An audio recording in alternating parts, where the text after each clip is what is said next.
புதிய ஏற்பாட்டின் விசுவாசிகளாய் நீங்களும் நானும் கிறிஸ்து இயேசுவின் மூலமாய் ராஜாக்களாகவும் ஆசாரியர்களாகவும் மாற்றப்பட்டிருக்கிறபடினால் உங்களுக்கும் எனக்கும் தேவன் கர்த்தருக்கு பரிசுத்தம், இவன் கர்த்தருக்கு பரிசுத்தம், இவன் கர்த்தருக்கு பரிசுத்தம் என்கிற முத்திரையை கர்த்தர் நமக்கும் என்ன செய்கிறார்? கொடுத்திருக்கிறார். பரிசுத்தம் என்றால் வேறு பிரிக்கப்பட்ட ஒரு ஜீவியத்தை காண்பிக்கிறது. உங்களை தேவன் கர்த்தருக்கு பரிசுத்தம் என்று சீல் பண்ணி இருக்கிறார். நீங்கள் உலகத்திற்கு ஒத்த வேஷம் தரிக்காமல் கர்த்தருடைய பிள்ளைகளாய் வாழும்படிக்கு இந்த பூமியிலே அழைக்கப்பட்டிருக்கிறீர்கள்.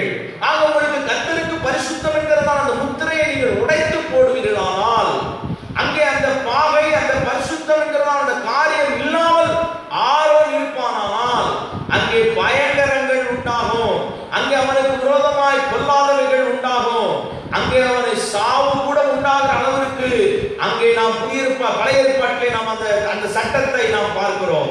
புதிய ஏற்பாட்டின் விசுவாசிகளாகிய நம்மை கர்த்தராகிய இயேசு கிருபையாய் நம்ம இன்றைய வரைக்கும் பாதுகாத்து வருகிற அந்த தேவன் எத்தனையோ தடவை நாம் பரிசுத்தத்திலிருந்து கொஞ்சம் தவறும் பொழுதும் மறுபடியும் நம்மை சிந்தித்து கர்த்தர் நம்மை அந்த பரிசுத்த நிலைமையிலே கொண்டு வந்து தமது மகிமையுள்ள சபையாய் நமக்கு அவருக்கு முன்பதாய் நிறுத்துகிறார்.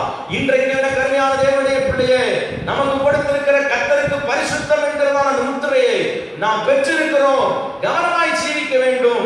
அதை உடைத்து போடாதபடிக்கு நாம் எப்பொழுதும் ஜாக்கிரதை உள்ளவர்களாய் என்ன செய்ய வேண்டும்? காணப்பட வேண்டும். ஆக புதிய ஏற்பாட்டு சபை விசுவாசிகளாகிய நமக்கு தேவன் இரண்டாவது கொடுக்கிறதான முத்திரை கர்த்தருக்கு பரிசுத்தம் என்கிறதான முத்திரை. அந்த முத்திரையை ஒவ்வொருவருக்கும் கர்த்தர் சீல் பண்ணியிருக்கிறார். இவங்க பரிசுத்தம் உள்ளவர்கள், இவங்க பரிசுத்த ஜாதி, இவங்க தேவனுடைய ஜனங்கள். அல்லேலூயா. அந்த தேவனுடைய பிள்ளைகள் அதை நாம நன்றாய் அறிந்திருக்க வேண்டும். பரிசுத்த அலங்காரத்துடனே கர்த்தரை என்ன செய்யுங்கள்? தொழுது கொள்ளுங்கள். பரிசுத்தம் இல்லாமல் ஒருவனும் தேவனை என்ன செய்ய முடியாது? தரிசிக்க முடியாது. நான் பரிசுத்தராய் இருக்கிறது போல நீங்களும் பரிசுத்தராய் இருக்கும்படி என்ன செய்யப்பட்டிருக்கிறீர்கள்? அழைக்கப்பட்டிருக்கிறீர்கள். நம்முடைய அழைப்பு பரிசுத்தம், நம்முடைய வாழ்க்கை பரிசுத்தம், நம்முடைய ஜீவியம் பரிசுத்தம். நமக்கு உண்டான எல்லாம் என்னவாதான் மாற்றப்படுகிறது? பரிசுத்தம் என்று மாற்றப்படுகிறது. காரணம், ஆரோன் என்றால் அவன் கர்த்தருக்கு பரிசுத்தம் என்று முத்திரை போடப்பட்டவன். ஆக புதிய ஏற்பாட்டு சபையாகிய விசுவாசிகளாகிய நீங்கள் கர்த்தருக்கு பரிசுத்தம் என்று முத்திரை போடப்பட்டவர்கள். அந்த சத்தியத்தை நல்லா நீங்க அறிந்திருக்கணும். அந்த சத்தியத்தை நீங்க நல்லா தெரிஞ்சிருக்கணும். ஆண்டவராகிய தேவன் நம்மை அழைத்த பொழுது சாதாரணமாய் அழைக்கவில்லை. எரேமியாவை அழைத்த பொழுது கர்த்தர் சொன்னார், தாயின் கருவிலேயே நான் அவனை என்ன செய்தேன்? பரிசுத்தத்தை அங்கேயே சீல் பண்றாரு. அங்கேயே அவனை சீல் பண்றாரு. தீமோத்தேயுவை கர்த்தர் அழைத்த பொழுது அங்கேயே அவனை சீல் பண்றாரு. உன் பாட்டிக்குள்ள இருந்த விசுவாசம், உன் தாய்க்குள்ள இருந்த விசுவாசம் உனக்குள்ளே கடத்தப்பட்டிருக்கிறது. அங்கே தாயின் கருவில உருவாக்குவதாவே சிலர் சீல் பண்றாரு.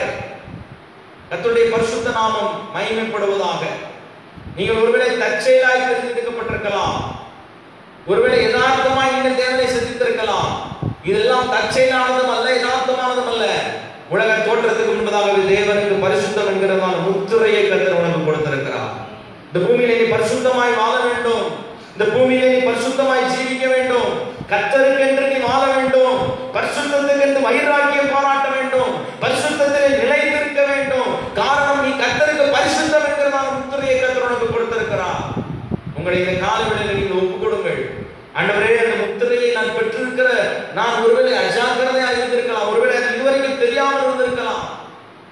நீ தேவ பிரசன்னத்துக்குள்ளே நிற்க வேண்டியவன். ஆசரிப்பு கூடாரத்துக்குள்ளே கர்த்தருடைய மகிமையிலே நிற்க வேண்டியவன். ஆசரிப்பு கூடாரத்திலே கர்த்தருடைய மகிமையான திருப்பணியை செய்ய வேண்டியவன். உன்னை அழைத்த தேவன், உன்னை தெரிந்து கொண்ட தேவன், உன்னை உருவாக்கின தேவன் கர்த்தருக்கு பரிசுத்தம் என்கிறதான முத்திரையை கர்த்தர் உனக்கு கொடுத்திருக்கிறார். உன்னை பார்க்கும் பொழுது இவர்கள் கிறிஸ்தவர்கள் என்று சொல்கிறார்கள். உன்னை பார்க்கும் பொழுது கர்த்தருடைய பிள்ளைகள் என்று சொல்லுகிறார்கள். உன்னை பார்க்கும் பொழுது இவன் தேவனுக்குரியவன் என்று சொல்லுகிறார்கள். காரணம் என்ன? உன்னை அறியாமலே கர்த்தருக்கு பரிசுத்தம் என்கிற முத்திரையை பெற்றிருக்கிறார். கர்த்தர் உன்னுடைய வாழ்க்கையில அந்த அபிஷேகத்தை கர்த்தர் உன் சிரசிலே வைத்திருக்கிறார். அந்த கிருபையை கர்த்தர் உன் சிரசிலே வைத்திருக்கிறார். உன் வாழ்க்கையில கர்த்தருக்கு பரிசுத்தம் என்கிறதான முத்திரையை கர்த்தர் கொடுத்திருக்கிறார். அதுதான் உன் பிள்ளைகளை பரிசுத்தமா இருக்கணும்னு சொல்றோம். அதான் நம்முடைய வாழ்க்கை பரிசுத்தமா இருக்கணும்னு சொல்றோம். நம்முடைய ஜீவியம் பரிசுத்தமா இருக்கணும்னு சொல்றோம். நம்முடைய பேச்சு பரிசுத்தமா இருக்கணும்னு சொல்றோம். நம்முடைய பார்வை பரிசுத்தமாய், நம்முடைய நடக்கை பரிசுத்தமாய் இருக்கணும்னு சொல்றோம். காரணம், கர்த்தருக்கு பரிசுத்தம் என்று என்ன செய்யப்பட்டிருக்கிறீர்கள்? முத்திரை போடப்பட்டிருக்கிறது. உங்க வீடு கர்த்தருக்கு பரிசுத்தம் என்கிறதான முத்திரை போடப்பட்டிருக்கிறது. உங்கள் வாகனம் கூட கர்த்தருக்கு பரிசுத்தம் என்கிறதான முத்திரை போடப்பட்டிருக்கிறது. நீங்கள் பயன்படுத்துகிற Dress அன்றைக்கு எல்லாமே ஆரோன் பயன்படுத்துகிற Dress பரிசுத்தம், ஆரோன் இருந்ததான எல்லாம் பரிசுத்தம். காரணமான கர்த்தருக்கு பரிசுத்தம் என்கிறதான சீல். அதே போல புதிய ஏற்பாட்டின் விசுவாசியே, ராஜரிகமான ஆசாரிய கூட்டமாய், ராஜரிகமான ஆசாரிய கூட்டமாய், தெரிந்து கொள்ளப்பட்ட சந்ததியாய், ஆசாரியரும் ராஜாக்களுமாய் கர்த்தர் உங்களை அழைத்திருக்கிறார். அழைத்த தேவன் உங்களை சாதாரணமாய் அழைக்கவில்லை. உங்களை கர்த்தருக்கு பரிசுத்தம் என்கிறதான முத்திரை போட்டு கர்த்தர் உங்களை சீல்டு பண்ணியிருக்கிறார். அநேகர் இன்றைக்கு அதை உடைக்க பார்க்கிறார்கள், அநேகர் இன்றைக்கு அதை சேதப்படுத்த பார்க்கிறார்கள். ஜாக்கிரதையாய் நாம் வாழ வேண்டும். கர்த்தருடைய பிள்ளைகளாகிய நமக்கு கர்த்தருக்கு பரிசுத்தம் என்கிறதான முத்திரை கொடுக்கப்பட்டிருக்கிறது. ஆகையினால்தான் அப்போஸ்தலனாகிய பவுல் தீமோத்தேயுவுக்கு சொல்லும் பொழுது 2 தீமோத்தேயு 2ஆம் அதிகாரம் 19ஆம் வசனத்திலே அவர் சொல்லுகிறார். 2 தீமோத்தேயு 2ஆம் அதிகாரம் 19ஆம் வசனத்திலே நான் வாசிக்கும் பொழுது, ஆகிலும் தேவனுடைய உறுதியான அஸ்திபாரம் நிலைத்திருக்கிறது. கர்த்தர் தம்முடையவர்களை அறிவார் என்பதும், கிறிஸ்துவின் நாமத்தை சொல்லுகிற எவனும் அநியாயத்தை விட்டு விலக கடவன் என்பதும் அதற்கு முத்திரையாய் என்ன செய்கிறது இருக்கிறது. தேவனுடைய உறுதியான அஸ்திபாரம் நிலைத்திருக்கிறது. கர்த்தர் தம்முடையவர்களை என்ன செய்வார் அறிவார் என்பதும், கிறிஸ்துவின் நாமத்தை சொல்லுகிற எவனும் அநியாயத்தை விட்டு விலக வேண்டும் என்பது அதற்கு என்ன இருக்கிறது முத்திரையாய் இருக்கிறது. சத்தியம் நமக்காக முத்திரை பண்ணப்பட்டு கொடுக்கப்பட்டிருக்கிறது. ஆகையினாலே அப்போஸ்தலனாகிய பவுல் தீமோத்தேயுவுக்கு சொல்லுகிறார், பாலியலுக்குரிய இச்சைகளை நீ விலகி ஓடி சுத்த இருதயத்தோடு கர்த்தரை நீ என்ன செய்ய வேண்டும் தொழுது கொள்ள வேண்டும். நீதியையும் விசுவாசத்தையும் அன்பையும் சமாதானத்தையும் என்ன செய்யணும் அடையும்படி நாட வேண்டும். நீ ஒரு வெட்கப்படாத ஊழியக்காரனாய் இருக்க வேண்டும். சத்திய வசனத்தை நிதானமாய் பகுத்து போதிக்கிறவனாய் இருக்க வேண்டும். உன்னை தேவனுக்கு முன்பாக உத்தமனாய் நிறுத்தும்படி ஜாக்கிரதையாயிரு. சீர்கேடான வீண் பேச்சுகளுக்கு விலகியிரு. அவைகளால் கள்ளர் போதகர்களான அவர்கள் அதிக அவபக்தி உள்ளவர்களாவார்கள். சீர்கேடான பேச்சுகளுக்கு விலகியிரு. சத்தியத்தை விட்டு விலகி உயிர்த்தெழுதல் நடந்தாயிற்று என்று சொல்லுகிற சிலருடைய விசுவாசத்தை, உன்னுடைய விசுவாசத்தை கவிழ்த்து போட நினைப்பார்கள். அதிலே ஜாக்கிரதையாயிரு. உபதேசத்திலே ஜாக்கிரதையாயிரு. பாவத்திற்கு விலகி ஓடு. உபதேசத்திலே ஜாக்கிரதையாயிரு. உன்னை பரிசுத்தமானாக சுத்திகரிக்கப்பட்ட மனுஷனாக, தேவனுக்கு உபயோகமுள்ள மனிதனாக எப்பொழுதும் நிற்கும்படிக்கு ஆயத்தப்பட்டவனாய் ஜாக்கிரதையாயிரு. ஆக தேவன் தெளிவாய் ஆண்டவர் தீமோத்தேயுவுக்கு அவர் சொல்லுகிறார், அநியாயத்தை விட்டு விலக கடவன் என்பதற்கு அதற்கு முத்திரையாய் என்ன செய்கிறது இருக்கிறது. கர்த்தர் சத்தியத்தை நமக்கு முத்திரை போட்டு கொடுத்திருக்கிறாரு. இன்னைக்கு அதெல்லாம் மாற்றும்படி பல காரியங்களை இன்னைக்கு செய்யறாங்க. இது போதும், இது இந்த லெவல், இது நம்ம செய்ய முடியும், இது செய்ய முடியாது. இவன் டிசைட் பண்றான், மனுஷன் டிசைட் பண்றான். இதை செய்ய முடியும், இதை எடுத்துக்குவோம், இதை செய்ய முடியாது, இதை என்ன செஞ்சிருவோம் விட்டுருவோம். அருமையான கர்த்தருடைய பிள்ளைகளே, இயேசு கிறிஸ்து கர்த்தராகிய தேவன் எப்படி மாறாதவரோ, இயேசு கிறிஸ்து எப்படி நேற்று மீண்டும் மீண்டும் மாறாதவர் என்று சொன்னாரோ, அதே போல அவர் நம் கரத்தில் கொடுத்திருக்கிற சத்தியமும் என்றும் மாறாதவர்களாய் இருக்கிறது. அல்லேலூயா, அல்லேலூயா. ஆக தேவனுடைய பிள்ளைகளாகிய நாம் கர்த்தருக்கு பரிசுத்தம் என்று நாம் முத்திரை போடப்பட்டிருக்கிறோம். 4ஆவதாக நாம் வாசிப்போம் எபேசியரின் நிருபம் 1ஆம் அதிகாரம் 13ஆவது வசனத்தையும் 14ஆம் வசனத்தை நீங்கள் வாசிக்கும் பொழுது, எபேசியர் 1:13-14 வாசிக்கும் பொழுது, நீங்களும் உங்கள் ரட்சிப்பின் சுவிசேஷமாகிய சத்திய வசனத்தை கேட்டு விசுவாசிகளான பொழுது, நீங்களும் உங்கள் ரட்சிப்பின் சுவிசேஷமாகிய சத்திய வசனத்தை கேட்டு விசுவாசிகளான போது, வாக்குத்தத்தம் பண்ணப்பட்ட பரிசுத்த ஆவியால் அவருக்குள் என்ன செய்யப்பட்டிருக்கிறீர்கள் முத்திரை போடப்பட்டிருக்கிறீர்கள். பரிசுத்த ஆவியானவரால், பரிசுத்த ஆவியால் அவருக்குள் நீங்கள் என்ன செய்யப்பட்டிருக்கிறீர்கள் முத்திரை போடப்பட்டிருக்கிறீர்கள். நீங்கள் உங்கள் ரட்சிப்பின் சுவிசேஷமாகிய சத்திய வசனத்தை கேட்டபோது, விசுவாசிகள் ஆனபோது, சத்தியத்தை கேட்டு சுவிசேஷத்தை கேட்டு நீங்கள் விசுவாசிகள் ஆனீர்கள் ஒரு காலத்துல. அப்படி நீங்கள் விசுவாசிகள் ஆன பொழுது பரிசுத்த ஆவியினால் அவருக்குள் நீங்கள் என்ன செய்யப்பட்டிருக்கிறீர்கள் சீல்டு பண்ணப்பட்டிருக்கிறீங்க, முத்திரை போடப்பட்டிருக்கிறீங்க. என்னென்னலாம் சொல்லி முத்திரை போட்டிருக்கிறாரு? 14ஆம் வசனம், அவருக்கு சொந்தமானவர்கள் என்றும், அவருக்கு சொந்தமானவர்கள் என்றும். அப்புறம் பாருங்க, அவருடைய மகிமைக்கு புகழ் புகழ்ச்சியாக மீட்கப்பட்டவர்கள் என்றும், அப்புறம் நம்முடைய சுதந்திரத்தின் அச்சாரமாய் இருக்கும்படிக்கு ஆவியானவரால் நாம் இப்படிலாம் முத்திரை போடப்பட்டிருக்கிறோம். ஒரு 3 காரியத்தை அங்க சொல்றாரு. அவருக்கு சொந்தமான ஜனங்களாய் இருக்கும்படிக்கு, அவருடைய மகிமைக்கும் புகழ்ச்சிக்கும் பாத்திரவான்களாய் இருக்கும்படிக்கு, அவருடைய சுதந்திரத்தின் அச்சாரமாய் நாம் இருக்கும்படிக்கு கர்த்தராகிய தேவன் பரிசுத்த ஆவியானவரை கொண்டு நம்மை ரட்சித்த பொழுது ஆண்டவர் நம்மை சீல்டு பண்ணியிருக்கிறார். நீங்கள் கர்த்தருக்கு சொந்தமானவர்கள், அவருடைய வாக்குத்தத்தத்திற்கு சொந்தமானவர்கள், அவருடைய சுதந்திரத்தின் அச்சாரமாய் இருக்கிறீர்கள். அவருடைய மகிமைக்கும் புகழ்ச்சிக்கும் நீங்க தான் அச்சாரம், நீங்க தான். ஆகதான் கர்த்தர் சொல்லுகிறார், நான் பரிசுத்த ஆவியானவரால் உங்களை நான் முத்திரையிட்ட பொழுது நீங்கள் அவருக்கு சொந்தமாய் இருக்கும்படிக்கு முத்திரப்பட்டிருக்க. நீங்க பிசாசுக்கு ஒரு காலத்துல சொந்தமாய் இருந்தீங்க. ஆனால் கர்த்தர் உங்களை ரட்சித்த பொழுதோ இயேசு கிறிஸ்துவுக்கு, பிதாவாகிய தேவனுக்கு நீங்கள் சொந்தமானவர்களாய் மாறி இருக்கிறீங்க. அல்லேலூயா. எத்தனை பேர் விசுவாசிக்கிறீங்க நான் கர்த்தருக்கு சொந்தமானவன்? நீங்க இந்த உலகத்திற்கு சொந்தம் இல்லை, நீங்க பிசாசுக்கு சொந்தம் இல்லை. இந்த உலகத்தில் உங்களுக்கு சொந்தம் வந்தவங்க இருக்காங்கல்ல, அவங்களுக்கு நீங்க சொந்தமானவர்கள் அல்ல. நீங்கள் எதற்கும் சொந்தமானவர்கள் அல்ல, நீங்கள் பல தேவனுக்கு சொந்தமானவர்களாக இருக்கிறீங்க. அதனால பக்தன் பாடுகிறார், சொந்தம் என்று சொல்லிக்கொள்ள உண்மையின்றி யாரும் இல்லை. அல்லேலூயா, ஆமென். அதனால ஆண்டவர் சொன்னார், பூச்சக்கரத்தில் இருக்கிற சகல ஜாதிகளிலும் நீங்கள் எனக்கு சொந்தமானவர்கள், நீங்கள் எனக்கு சொந்தமானவர்கள். ஆண்டவரை தெரிந்து கொள்ளும் பொழுது அவருக்கு சொந்தமானவர்களா, அவருக்கு பரிசுத்தமான பிள்ளைகளா இருக்கும்படிக்கு கர்த்தர் நம்மை என்ன செய்திருக்கிறார்? தெரிந்தெடுத்திருக்கிறார். அவருக்கு சொந்தமானவர்களா இருக்கும்படிக்கு அவருடைய மகிமைக்கும் புகழ்ச்சிக்கும் நீங்க தான் பாத்திரமானவர்கள். உங்க மூலமா கர்த்தருடைய மகிமை என்ன செய்யும்? கட்டாயமா தேசத்தில் வெளிப்படும். அதுக்கு தான் கர்த்தர் உங்களை சீல் பண்ணி இருக்கிறார். கடைசி நாட்களிலே கர்த்தருக்காக வல்லமையாக எழுதி பிரகாசியுங்கள். தேவனுடைய நாமத்திற்கு மகிமையை சேர்க்கிற பிள்ளைகளாய் நாம் வாழ வேண்டும். தேவனுடைய நாமத்திற்கு, தேவனுடைய மகிமைக்கு, புகழ்ச்சிக்கு உங்க மூலமா எந்த கலங்கமும் என்ன செய்யக்கூடாது, வரக்கூடாது. நீங்கள் கர்த்தரால், பரிசுத்த ஆவியானவரால் சீல் பண்ணப்பட்டிருக்கிறீங்க. அருமையான கர்த்தருடைய பிள்ளைகளே, அதனாலதான் 2 கொரிந்தியர் 1ஆம் அதிகாரம் 21, 22 வாசிக்கும் பொழுது, 2 கொரிந்தியர் 1ஆம் அதிகாரம் 22, 21 வாசிக்கும் பொழுது, உங்களுடனே கூட எங்களையும் கிறிஸ்துவுக்குள் ஸ்திரப்படுத்தி நம்மை அபிஷேகம் பண்ணினவர் தேவனே. அவர் நம்மை முத்திரித்து நம்முடைய இருதயங்களில் ஆவி என்னும் அச்சாரத்தை என்ன செய்கிறார்?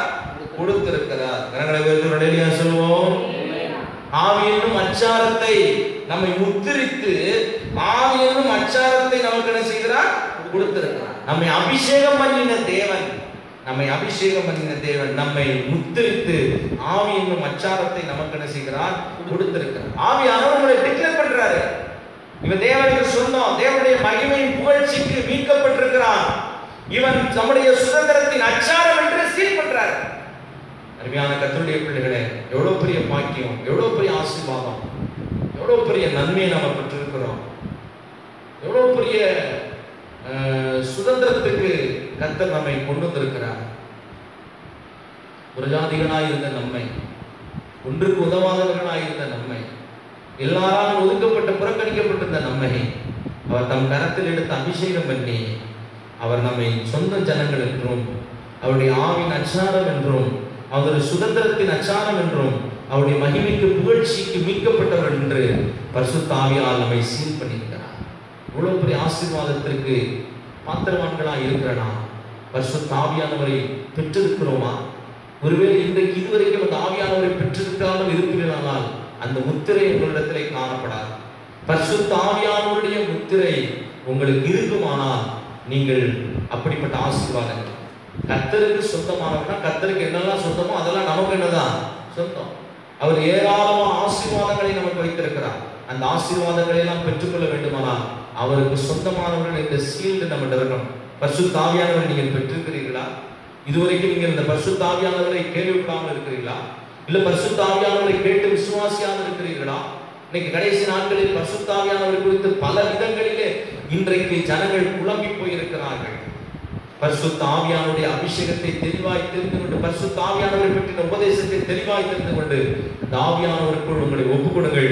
கர்த்தர் உங்களை ஆசீர்வதிக்க வல்லவராயிருக்கிறார். இந்த மூன்றாவது குறிப்பு, பரிசுத்த ஆவியானவருக்குள் முத்திரை போடப்பட்டிருக்கிறீர்கள். அடுத்து எபேசியரின் புத்தகம் 4ஆம் அதிகாரம் அதிலே 30வது வசனத்தை நீங்கள் வாசிப்பீர்களானால், மீட்கப்படும் நாளுக்கென்று இந்த பரிசுத்த ஆவியானவருக்குள் நீங்கள் என்ன செய்யப்பட்டிருக்கிறீர்கள்?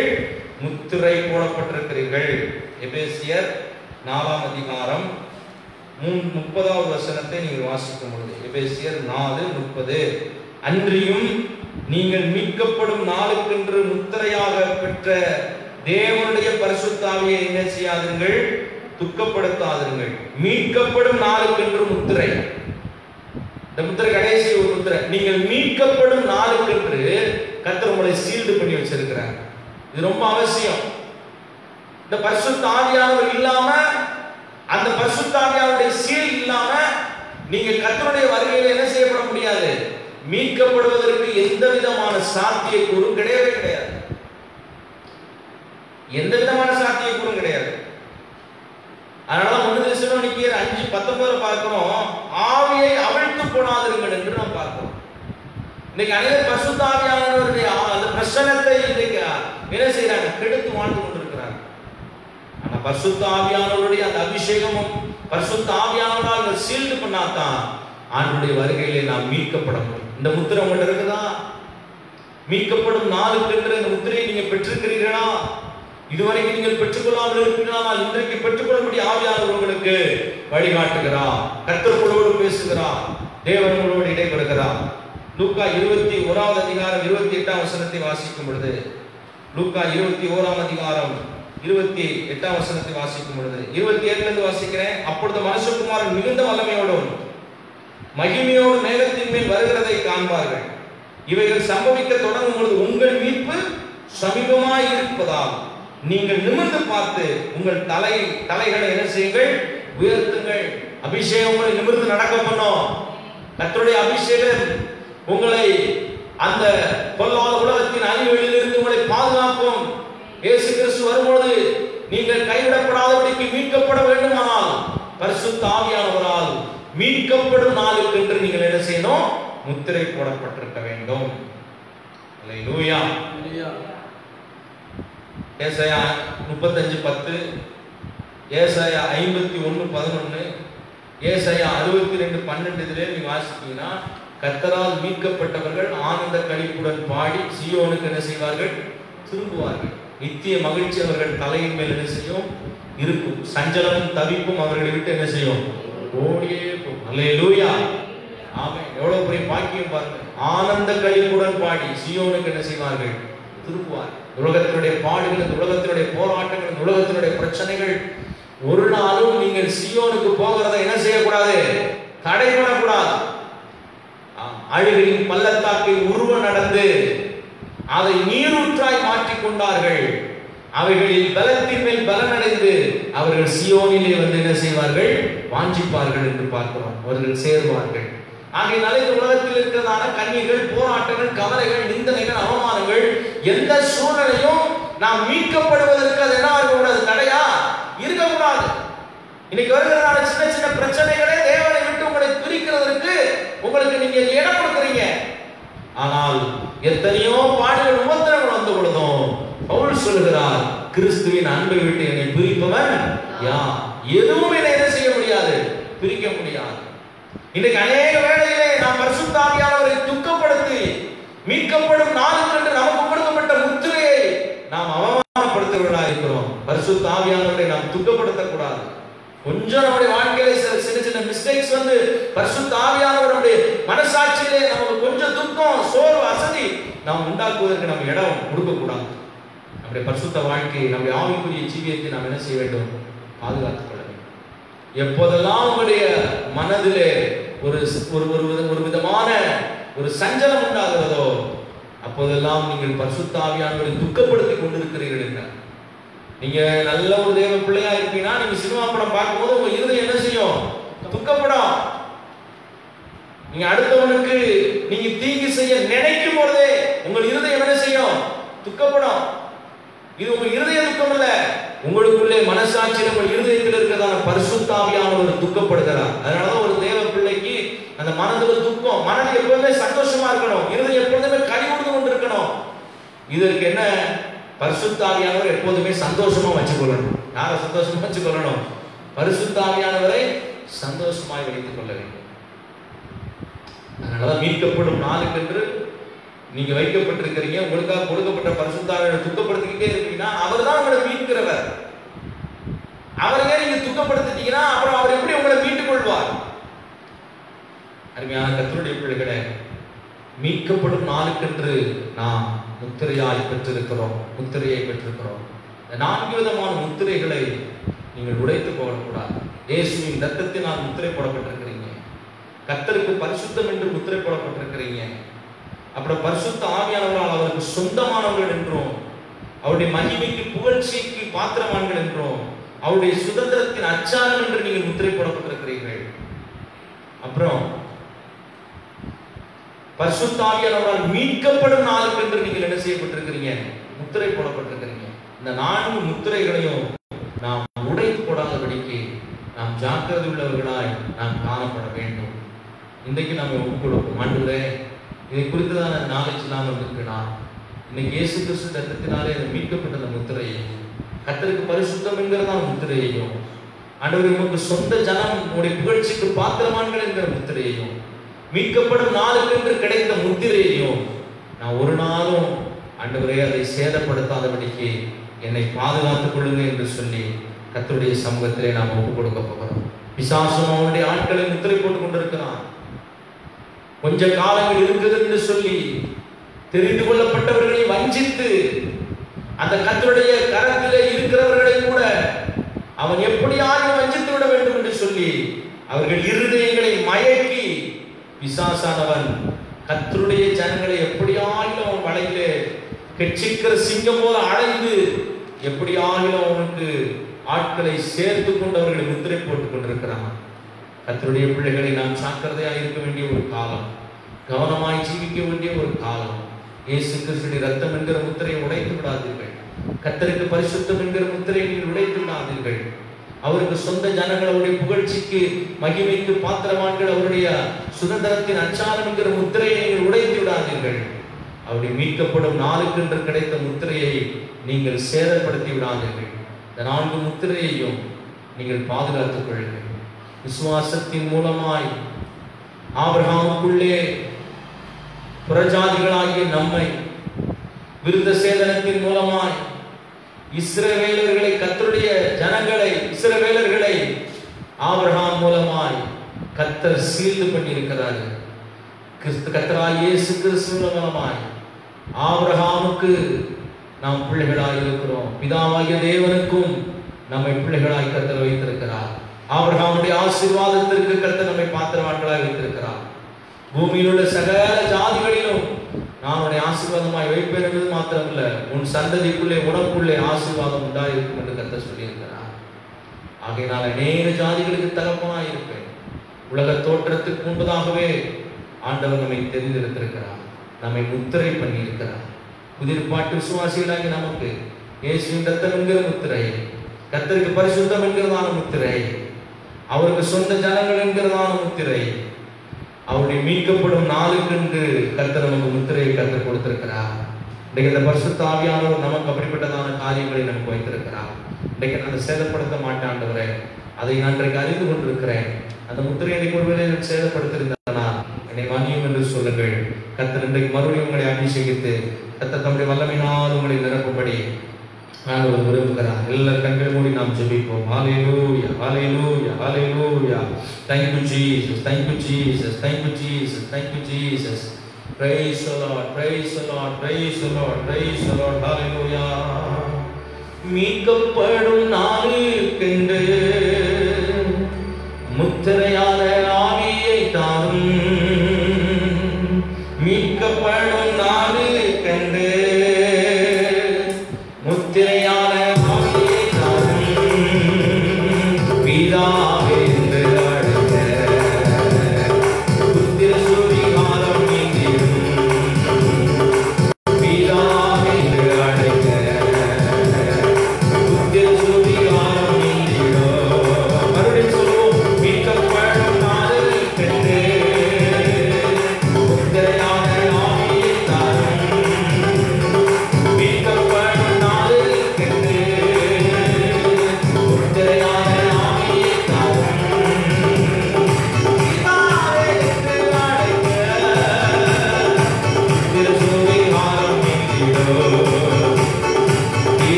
போடப்பட்டிருக்கிறோம். உம்முடைய இரத்தத்தினால் முத்திரை போடப்பட்டிருக்கிறோம்.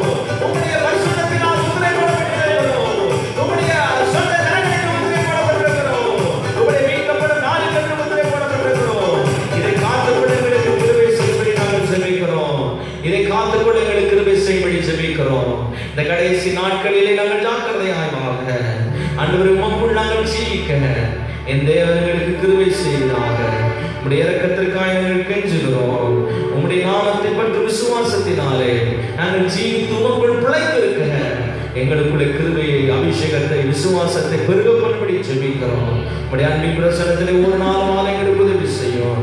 சீக்கிரமாக எங்கள் தேசத்தினுடைய சூழ்நிலைகள் எல்லாம் மாறுபடி நாங்கள் ஜெபிக்கிறோம்.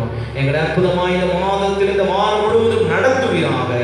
எந்த சேதமும் பலவீனம் இல்லாமல் காத்துக் கொள்கிறாக. இதை பார்க்கிற கேட்கிற ஒவ்வொருவருக்கும் தேவனுடைய ஆசீர்வாதங்களை அளவில்லாமல் பொழிந்தபடி மேற்பெரும் இரட்சகருமாய் இயேசு கிறிஸ்துவின் நாமத்தினாலே கெஞ்சி மன்றாடுகிறோம் எங்கள் ஜீவனுள்ள நல்ல பிதாவே. ஆமென்.